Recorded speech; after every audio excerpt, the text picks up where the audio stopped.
Hello, friends. You are watching a brand new episode of the Green New Perspective podcast, your go to place when you want to learn about innovative tech aimed at combating climate change. When we talk about climate crisis and what businesses and companies can do to reduce their environmental impact, the focus is usually on reducing their CO2 emissions. But our ecosystems are made of many different factors that all support each other as a cohesive whole. So the same goes for your business. If you're focusing on just one thing, in this case, carbon footprint, are you forgetting the rest of the environment in the environmental footprint? So in today's episode, we are focusing on water conservation and what businesses can do to reduce their impact on water consumption. My guest today is Grégoire de Hemptinne. He is co-founder and CEO of Shayp, a company that has developed tech aimed at water preservation. Hopefully you'll enjoy this conversation, so stay tuned.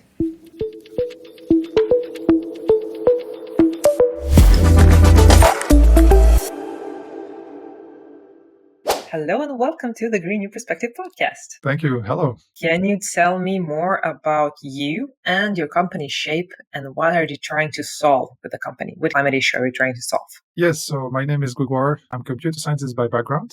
And Shayp is a B Corp company that we started now 6 years ago. We want to basically reduce water usage in buildings thanks to AI monitoring and real-time monitoring of anomaly detection. And can you tell me a bit more about the problems with water and why have you decided to start a company that deals with this issue?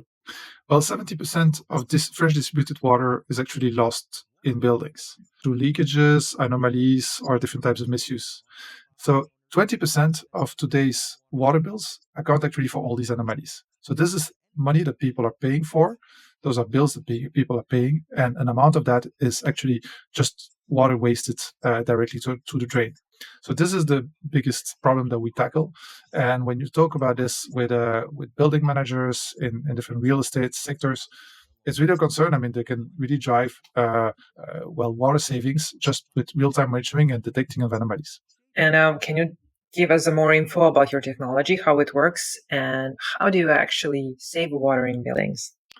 Yeah, so the whole water consumption of a building is the whole water that flows to the water meter at the entrance of the building. That's also where the water utility will bill you from, because based from that water flowing to the water meter, well, they see the number there, the index, and that's the amount of water that they will be able to bill you. So with Shayp, we are tackling the things in two steps. First, we need to acquire consumption data in order to be able to give any insight. So we developed a retrofit hardware technology that is very easy to install, doesn't need to cut the pipes, doesn't need to have any Wi-Fi or these kind of things. It's just a plug and play this tool, data logger, that you plug on that water meter. And from there, it gathers the real-time water consumption and sends it to the cloud. In some cases, some buildings already are equipped with some digital metering, in which case then we just integrate with existing APIs of different building management softwares or energy management software that provides us with the data. But most often, these digital meters are not so much deployed, especially in Europe. So in that case, and especially because also these water meters can be in very nasty places, underground or in a well or in places where basically you have little or no maintenance. You need to have a very robust technology that you can plug without any wiring and without any complexity. So you plug it on the water meter and you're done. And you don't have to go there anymore for 10 years because we have a 10-year battery. That was the acquisition of the data. Then we get into the analysis of the data. Once we have collected the data in real time, now we're analyzing this data. And what we get from there is a real-time flow of when water is pulled from a tap, from a machine, from a shower, from wherever. And we disaggregate that flow. What I mean by that is we identify what is the different association of that water usage, and we identify if an anomaly is happening. If an anomaly is happening, we'll identify the type of anomaly and we will inform the building manager or the owner as soon as possible so that he can take action and fix the problem. And do you have any metrics on the success rate in the buildings where you install your tech? On average, we save 21% on the water bill as from first year. Mm-hmm. So I would say in terms of success rate, there's a full payback in the first year. In some cases, I would say it depends a bit from building to building. We equipped a lot of schools. In schools, like you have huge amount of water loss, so it's often like up to 40 to 50% of water savings. Why? Because typically you have the syndrome of the kid that goes, plays with water on a Friday afternoon, and suddenly his parents arrive, and then he's like, "Hey, cool! I see my parents," and he forgets to shut the tap. Well, that's the example of just waste that could be avoided. But of course, it can also be like very large or old buildings that require attention because they haven't been fixed for a long time. These leaks have been hidden for a very long time. Typically, we also equip buildings like municipal buildings or old real estate, and typically. When you have those businesses, they could be like a bit of a Swiss cheese. I mean, you could have leaks in the pipes. You can have systems that are not well calibrated, like tanks that are refilling automatically, and then all the excess water just goes directly through the drain. Or systems like that just nobody see because it's just not visible, and or in places where nobody ever goes. This is also why we make the invisible visible by realizing and monitoring this in real time. And how do people react? Do you find this issue to be a big one? Do they want to install the technology, or do they just want to? I mean, do they want to install technology to save water, or just to save money, or both? So I would say we identify different types of customers and different types of perspectives. The people who are paying for the bills, which are not always the same as the owners of the buildings, they care really about the cost saving part. Why? Because of course for them it's operationally. If you have typically old real estate, then you would definitely be interested in that. If you have a very large building like a hospital typically that you would have to monitor, then of course it's also large savings that you can make. Now you have also other types of customers that would rather own a lot of assets. And for them, it's also just about monitoring and having a view in one single view of all your buildings, water consumption, water forecast, benchmarking your buildings across each other, understanding how the operational teams are effectively fixing the problems, how fast you can have. Typically in one region, you see that leakages have been repaired in 3 days. And in the other region, you see they're systematically repaired in 3 months. Then you also can compare and benchmark your buildings across each other. So basically it's providing them for a whole portfolio view of the water usage across the portfolio, considering that now more and more companies would like to report on their usage, on their ESG metrics. This is of course providing them with a single platform, regardless of where are their buildings, whether they're in the US, whether they're in Europe or elsewhere. They can just have an integrated platform where everything is displayed. Yeah, and something that I would like to add as well. So of course, something that is more and more trendy for the moment is also building certifications. Why building certification is important? Well, because as part of this ESG strategy is of course to improve your footprint, to reduce your footprint in general. Well, with our technology, you can earn a lot of points as well with these building certifications. So improve the level of your building, getting typically gold in some certifications. And on top of course, saving you money operationally and being more efficient in your reporting, it also increases the value of your assets. Why I'm saying that is that here in some buildings, we see like an upward value of 20 or plus 30% on buildings that have been certified. So of course, this is also increasing the whole portfolio value by adding these technologies that would be, whether it's energy management, water management, and other that improves the quality of your building and in general. And talking about certifications, your company is B Corp certified. So how has that helped your business? So for us as a small company, in the beginning, we are really driven by impact. We're driven by that mission about saving water. So for us, of course, as a standard was kind of already in our DNA without having any certification. But when you build a company from the ground up, you're looking for a framework to follow, like what are the typical good practices that you can put in place. And so we decided to apply the B Corp certification as a framework to build the right processes in our company, to think about all the elements of a company culture. And so, yeah, I mean, this is how basically we got in that process of making an application for B Corp, and I think it was really appreciated as well, not only by customers or by suppliers, but also by the team itself. I mean, when you can basically show that you have the process, you thought about it, you're protecting also employees, you're taking care of diversity, even the mission of the company at the highest level, like an article of association, is mentioning that we will take all stakeholders into account when we take any strategic decision. So I think this is really at the core of the company. And you say you started your business 6 years ago. What were the challenges of introducing this type of technology to the market? Launching a hardware business, hardware plus software business is something that is not let's say, easy to start with. First, because you have to develop. There is a lot of R&D involved. So we had to find a first financing round with some business angel to finance that R&D in the first place. But that went well because we managed to have some investments pretty early on. And then that was for 2 years we really knocked down the technology problem. Although I mean more and more features came later, but the first version was ready. I would say around 2019, 2020. And then we came across another challenge, which everyone probably knows is the COVID.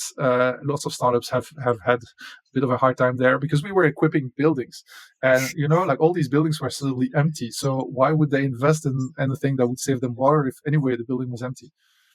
So that was a bit of a challenge for us, but we decided to knock down the right segment, I think, there, and realize that municipalities had a lot of schools under management, and schools are quite old buildings, old estates that can have actually hidden leaks or hidden inefficiencies, and that had to be maintained anyway. So we decided to go direct sales to B2G. I wouldn't have expected that in the first place because you would expect government clients or public clients to be quite slow to decide. But during COVID, they were just doing nothing. They were open to projects, especially on sustainability. So we managed to basically develop that segment quite a lot, and we equipped, I think, in total today over 500 schools. Wow! Because that's a very good segment to develop in. Also universities and nurseries and colleges. I mean, but I would say that segment is very efficient. So that would be one of the challenges that we faced. And then maybe another challenge that we faced was a year and a half ago when the war, following up on the war in Ukraine, prices of energy rise a lot. So suddenly, for most of our customers, like, why would they care about water if energy is so expensive? And actually, usually our decision maker is the same as the energy manager, so he would basically take that from his own budget. So at that moment, I mean, we had to be creative and show the value that we were creating. Like return on investment in water saving technology is less than a year, as opposed to energy savings that often have a return on investment in 10 to 20 years. So when you think about, of course, saving money, I mean, it's really important about making the right choices. Of course, the price of water is lower than energy, especially here in Europe. But I mean, if you can make savings in the first year, that it makes sense, of course, to invest in it. And where do you see the company in the next 5 years? How do you see your tech developing? So, it's interesting to see how the market is evolving. We decided to tackle the market in the first place with direct sales with large real estate owners. So I mentioned, I mean, some public customers, some private large real estate owners, like retail chains or like hospitals and these kind of customers. And they're sort of sustainability aware, and they want to invest not only into savings but also want to invest in improving their brand image. Now, what we see as well is that utilities, especially public utilities that are responsible for the water and distributing the water, starts to be interested in what we do because we kind of already delivered their customers. But in the first place, utilities were not really sensitive to this matter because they were saying, look, if I would sell a technology that would reduce the leaks, I would reduce my top line because I would generate less revenue. So why would I do that? But now, of course, sustainability questions come more and more across, so then the mindset is changing. And this is also where I see a big opportunity for Shayp in the future. We started now to partner with one of the largest top 10 utility in Europe. And they just created a white label for a brand, for Shayp. And so they distribute Shayp for their own customers, like water saving technology for their own customers in partnership with us. We then just become a technological layer, and they integrate this completely in their system. And I think this is of course the future for me of Shayp, where basically we can provide this water mitigation technology eventually to everyone, and the utility can also generate a new business model around this. So for them, it's a win-win because not only would they generate revenue, this makes a case for them to distribute, to deploy smart or digital metering across their whole portfolio, which is also quite a huge investment for them. By creating that business model, they generate more money, so they can also justify that investment. Now, depending on smaller cities or larger cities, they do have different incentives to do so. But now we're making it possible for everyone to roll out digital metering technology. And I think this is where I see Shayp evolving in the next few years, is really scaling through these type of partnerships. Now that we did one, we're now about to do a second one. Of course, large utilities are pretty slow in terms of innovation. So you have to test the technology, make sure it works well, create different use cases. But I think this is also where we come with a strong value proposition, because we have already most of the time equipped some of their customers. And so they see the value already. They see what their customers are ready for paying for this. So they completely see the interest. And when we talk about your new clients, you're very active on social media, all over social media. So do you feel that that kind of engagement led you to more clients, especially when we talk about residential buildings? So yeah, I mean, engagement on social media is for me important, not only for for acquiring customers, but also for pushing politicians for talking about customer stories and talking about our success stories. And I think like the water topic is underrated in terms of communication. I mean, we hear a lot about climate change, about carbon footprints. Now we're talking a bit more about nature restoration and biodiversity. But where is the topic of water? Actually, water is underneath so many challenges. When you think of it, of course, I mean, I talked about biodiversity and climate change. They all have somewhere a relationship with water. But on top of that, I mean, when you think of it, poverty is directly related to the topic of water. We need to provide water to everyone as a first good. When you think of, geopolitical tensions, when you think about prosperity, when you think about agriculture, when you think about even this phone, you need 10 cubic meters of water to produce it. So just think of it. I mean, all these goods that you have around you required water at some point in the process. So the value of water is completely underrated, and this is also why I talk and I communicate about this on social media, just because I want to make people aware of the problematic. First, that's the second part is this year, more or less half of the planet will go to vote for a new president, a new prime minister, a new government. This is the time where we need to put water on the agenda of all these governments that will be settled. Politics or the regulations around water has to be improved, and this has to happen in the next few years now, because like we already have had 12 months in a row over 1.5 degrees pre-industrial area, so we can't wait anymore. So there is a real call here for actions, and that's also what I'm doing. And finally, I'm also participating in different workshops and working groups about the pricing of water, because as I mentioned, I mean, value of water is underrated. Why? Also because the price of water doesn't really reflect the actual value of water. And being involved in these discussions with politicians, with decision makers at several levels, helps me to also provide them with other insights of how can we use water in the best way. When you think about saving water, you tend to think, oh, but actually, when I brush my teeth, probably I should shut the water faster, or that's not going to make a huge difference, especially when you see all the water that is wasted to all these like large buildings and leakages and all these kind of problems. When you think of it, there are three main ways to solve to reduce water consumption. One, reduce anomalies. Second one, optimize usage. And the third one would be then change behavior. While in the energy sector, I think now we're reaching a stage where changing behavior is the ultimate way to improve. In the water, I mean, there's so much to do in reducing anomalies and optimizing consumption that, I mean, changing behavior is we have to do that as well. But the thing is, it's kind of far away. There is already a lot to do in the first two. Just to illustrate with an example, in 2022, in the south of France, most of the cities were under heavy water restriction.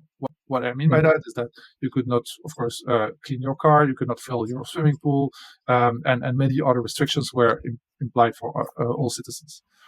Well, end of the summer, we equipped one of the largest universities in that region. We equipped the university, and a few days later, we realized that they have an 8 cubic meter an hour leak. 8 cubic meter an hour. This is the equivalent of 850 households using water all year round. Well, when you think of it, I mean, we just by solving that little problem, we equivalent the fact of having this 800 households not using water for 1 year. So, I mean, the university couldn't have identified it because this was really like that use case underground, so nobody can see it, just water filling and overflowing directly to the drain. So literally no damage, nothing, just water flowing and then to the drain. And so I think like we really have to get to now awareness about these kind of problems in order to be able to save and to make our cities more resilient in the future. And for buildings just getting started with water management, what are some, let's say, quick wins that you'd recommend they can focus on first? Well, the quick wins is starting to monitor, of course. I mean, but if you don't have any technology available, well, just start with looking at your water meter when everyone is asleep. If you think of your building, when everyone is asleep, nobody should be using water. So have a look at your water meter. Look it or watch it for 2 minutes. If it turns, it means you have a problem. So that's the first thing. Of course, you will not be able to do that every day, every week. Then there is a frequency to define. But that's the start, of course. And then, of course, but what is that leak attributed to? Is it a machine? Is it leakages in the pipe? Is it another type of anomaly? Then, of course, you have to figure it out. So that's why AI is very powerful and can help us to basically figure out those kind of problems and avoid to kind of start looking all around the place. Now, what we also do is we transform that leakage that is kind of expressed in liters per hour or cubic meter per hour. We express it in euros, in dollars, so that basically the customer can realize how much money he's wasting as well. And when you compare this to the price of a plumber or aqua hunter, basically it makes no sense to wait. I mean, you just hire him and you get the thing and the fix done. And I would like you to share a bit about your personal journey. So how did you get into the Cleantech space, and what advice would you like to give to some other people who would like to start up their own companies but have little to zero experience in this space? I started my career as a computer science engineer, as I said, but I'm always passionate about nature. I like to go outdoors, to hiking, to go mountaineering. Actually, I did quite a lot of high summits in the Himalayas, in the Andes. I went on expeditions. So I was really passionate about nature on one end, and on the other hand, I was working as a computer scientist in several companies. So as a computer scientist, I grew in several companies. I worked in the web industry, then I worked in the pharma industry, then I worked in the banking industry, then I worked in the telecom industry, like computer scientists, consultants. But the consistent thing that I was doing across these different jobs was always working in data management, data intelligence. Typically in the pharma industry, I was doing anomaly detection and fraud detection on clinical trials. So basically, I was looking at a lot of data, detecting these problems, flagging them, providing them as a report to these pharma companies. And so when after like these several years, I wanted to be an entrepreneur. So that's something I knew. I kind of made my first years as working as a computer architect. So I felt like, okay, now I kind of have the technical skills. How can I get more of the business skills? So I went for an MBA in Spain for 2 years. That was an amazing experience. And during that time, I had my first kid, my son. And so I also became suddenly more aware. For me, I felt the urge of working on the planet in a way or another. But at that time, I didn't know yet what I was going to do, right? I mean, I knew I wanted to put my skills and my passion about making the environment better. When I went back to Belgium after my MBA, I had that opportunity to meet with the energy manager of the city of Brussels. His role was to monitor all the buildings city. So typically there were 300 buildings under management, optimize the water usage, but not only. It was energy, heating, ventilation, all these kind of things that you have to do as an energy manager to optimize the consumption and the footprint of these buildings. And by changing with him, he just did actually a full analysis of the water usage in the buildings of the city, and he was realizing that 40% of the water consumption of the city was just going down the drain. So when we saw that, I mean, quickly running the numbers, they had a €1 million yearly water bill, and 400,000 of that was just going to leaks. So like, okay, now, I mean, that's a business case. Let's explore more.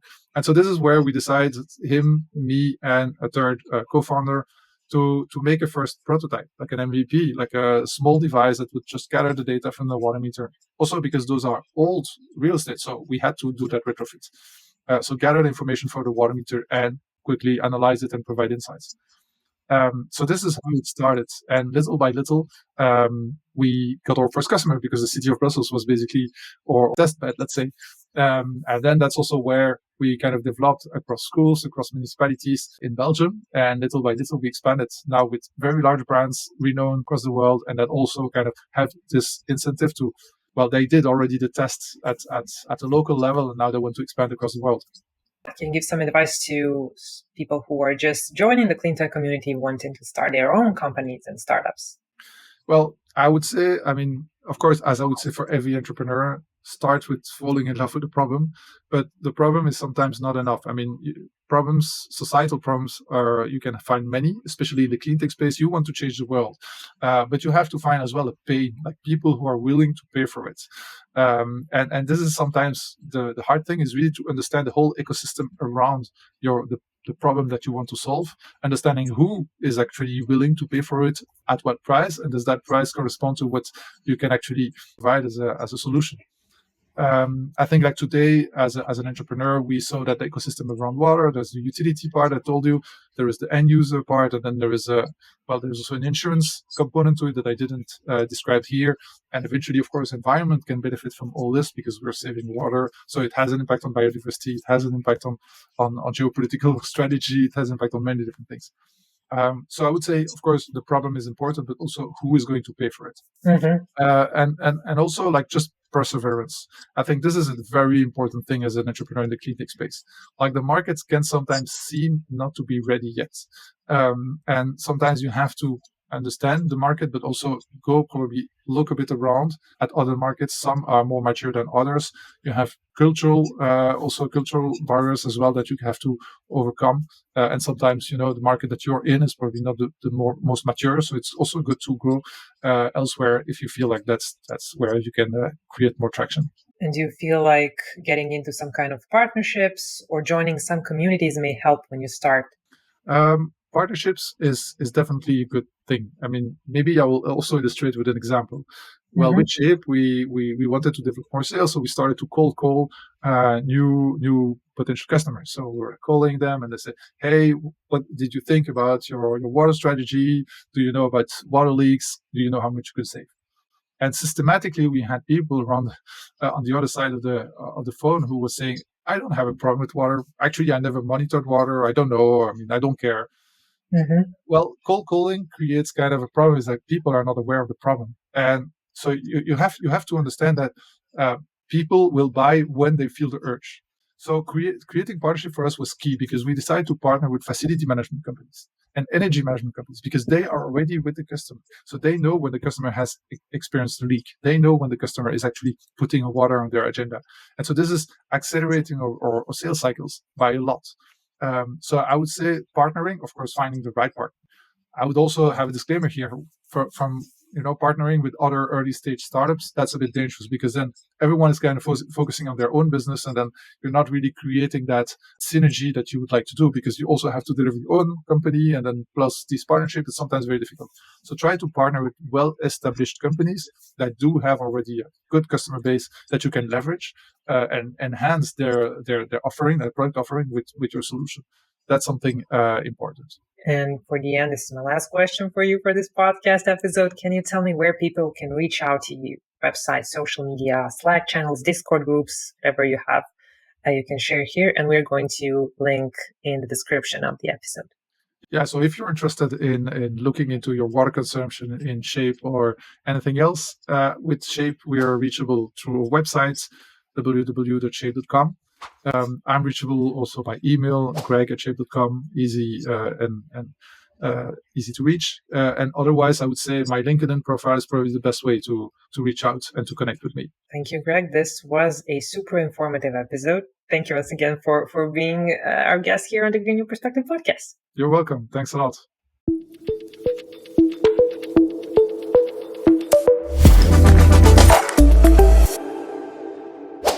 Well, this marks the end of another amazing New Perspective podcast conversation, this time dedicated to water preservation with guest Grégoire de Hemptinne from a company called Shayp. If you like what we do here, giving the spotlight to some amazing innovators in the climate space, please consider subscribing to our podcast on your favorite streaming platform. We are everywhere from Spotify to YouTube. We are even on Product Hunt, so if you like what we do, you can give us an upvote there. This podcast podcast is proudly sponsored by New Perspective, a digital marketing agency based in Boston, working with Cleantech clients only. So if you want to learn how our sponsor can make your Cleantech business grow and thrive, check out the links in the description of this episode and find out how ethical marketing can change the world. Hopefully you enjoyed spending time with me and enjoying the chat, and I'll see you in the next one. Bye.